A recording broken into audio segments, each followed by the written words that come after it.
கடற்கரை மண்ணரிப்பு இது ஒரு பெரிய சவாலாக உலக நாடுகளுக்கு இருக்குது.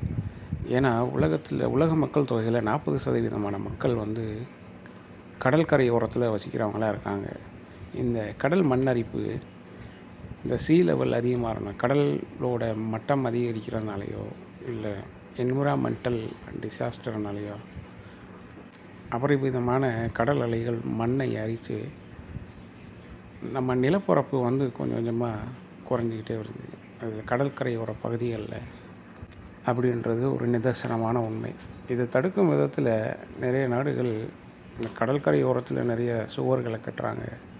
இன்னும் சிமெண்ட் பேக்ஸை போட்டு வைக்கிறாங்க. இன்னும் பழைய காலத்தில் மண் மூட்டைகளை போடுவாங்க.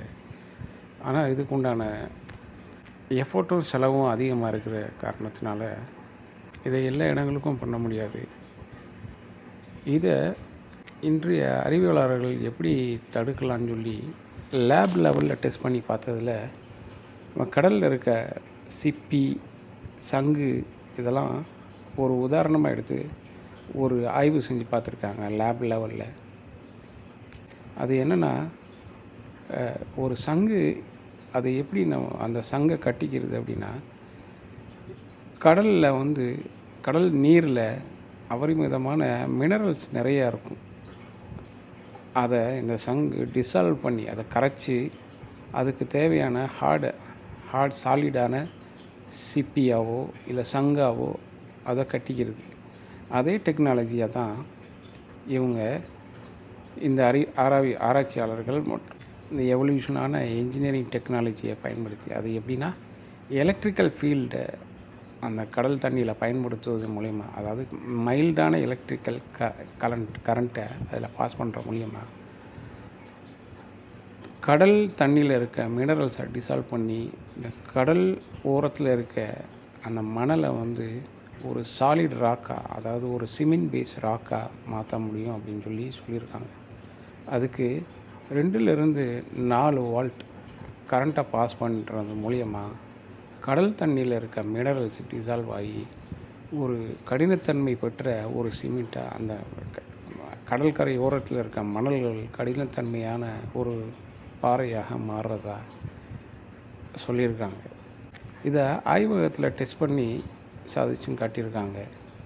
ஆனால் இதை அஃபிஷியலாக வெளியில் அனௌன்ஸ் பண்ணி செஞ்சுருக்காங்களான்னு தெரியல. நான் ஒரு தகவலுக்காண்டி இதை அவங்கள்ட்ட ஷேர் பண்ணிக்கிறேன்.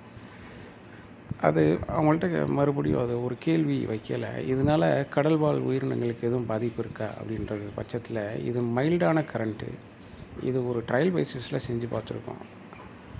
அப்போ கடலில் அந்த ஓரத்தில் இருக்க நீரில் இருக்க pH லெவல் மாறும், இல்லாட்டி அதனோட மினரல்ஸ் லெவல் மாறும்ல அப்படின்னு சொல்லி கேள்வி கேட்டதுக்கு, இதை வந்து ரிவர்ஸ் ஆக்டிவிட்டீஸ் மூலிமா, அதாவது கரண்ட்டில் இருக்க ஆனோடு பக்கம் இருக்க ஆனோடு பக்கத்தில் இருக்கிறத கேத்தோடாகவும் கேத்தோடு பக்கத்தில் இருக்கிறது ஆனோடாகவும் மாற்றுறது மூலிமா இதை ரிவர்ஸ் ஆகிரும்.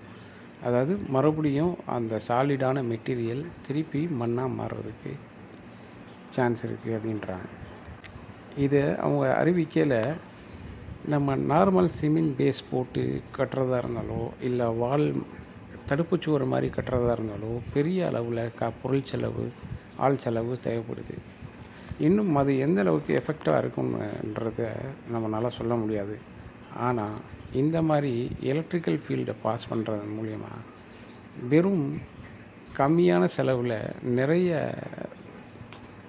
ரொம்ப நீளத்துக்கு இந்த மண்ணரிப்பை தடுக்கலான்னு சொல்லி இந்த ஆராய்ச்சியாளர்கள் வெளியிட்டிருக்காங்க. இது நல்ல வரவேற்பத்தக்க ஒரு டெக்னாலஜியாக, இதோட பாசிபிலிட்டிஸ் எப்படி இருக்குது, இதனால் கடற்கரை ஓரத்தில் வாழ்கிற மக்களுக்கு நல்லது நடக்கும், நிலப்பரப்பு அழிக்கிறது தடுக்கப்படுன்றது எப்படின்றத பொறுத்திருந்து பார்ப்போம். இந்த தகவல் பற்றிய விஷயங்களை நீங்கள் கமெண்ட்ஸில் சொல்லலாம். என் சேனலுக்கு ஒரு லைக் போடலாம். சப்ஸ்கிரைப் பண்ணுங்கள் ப்ளீஸ்.